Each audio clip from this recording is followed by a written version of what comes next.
19 turnovers tonight. Ron had 4, Danish Jenkins and Jalen Durant had 3, and then Tobias Harris, Karis LeVert, Kevin Herter had 2. This was the biggest game I've seen since the Cade injury where you miss Cade. Um, and the Pistons lost the game. The Pistons lost against Hawks. But today was the first game you really saw what Cade does for this team.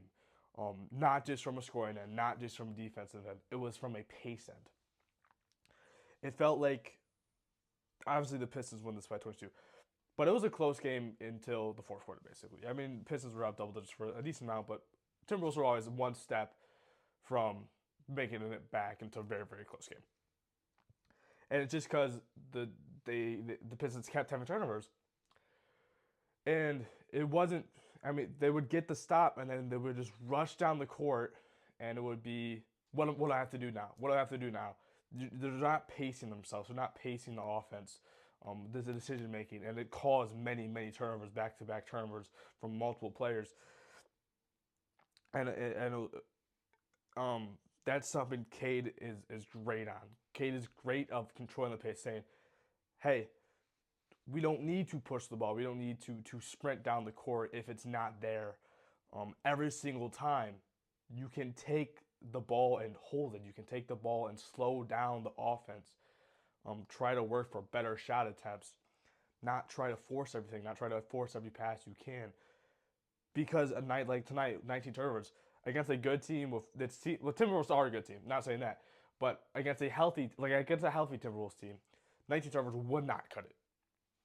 And they also had 14 turnovers, but again, they also had injuries. They were missing Jaden McDaniels. They were just missing Ayo Dosunmu. They had injuries to key players, like the Pistons does. But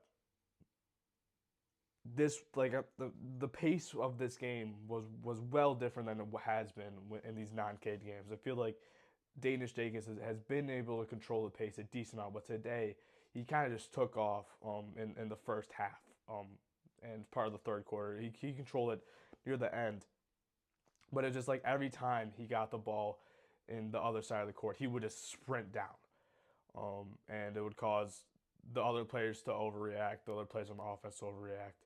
And just it's kind of rushing everything to try to get a bucket, and it didn't work. Obviously, it just did not work until the Pistons finally figured out, hey, we have to slow it down.